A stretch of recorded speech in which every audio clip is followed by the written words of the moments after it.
Hey everyone, welcome back to our channel. If you're new here, don't forget to hit that subscribe button and ring the bell so you never miss out on our latest DIY and home improvement videos. Today we're going to show you how to install rubber flooring. This durable and versatile flooring option is perfect for gyms, playrooms, basements, and more. Let's get started. Step 1.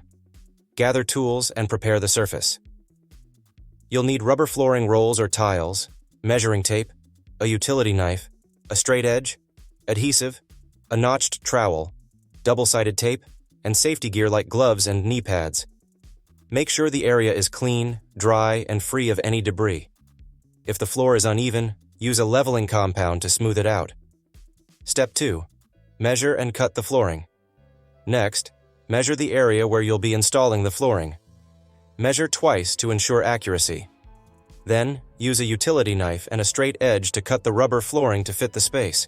Make sure to wear safety gloves while cutting to protect your hands. Step 3.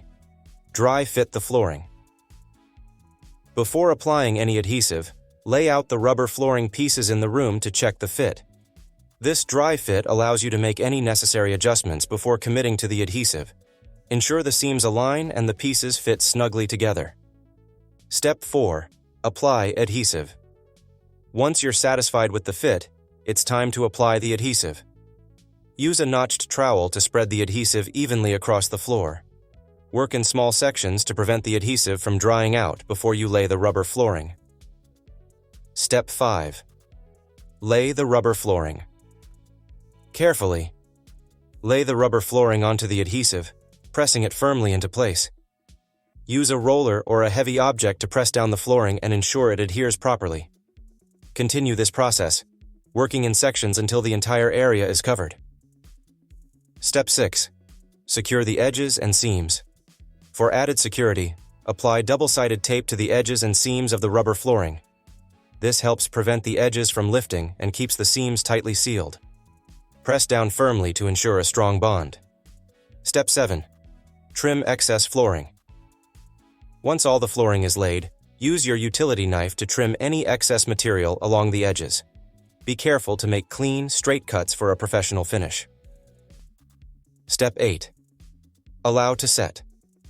Allow the adhesive to set according to the manufacturer's instructions. This usually takes about 24 to 48 hours. Avoid walking on the floor during this time to ensure it sets properly. And there you have it.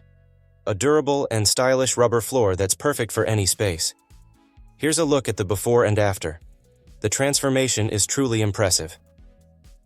If you enjoyed this video, please give it a thumbs up, share it with your friends, and leave a comment below with your own DIY tips and experiences. Don't forget to subscribe to our channel for more home improvement projects and tutorials. Thanks for watching.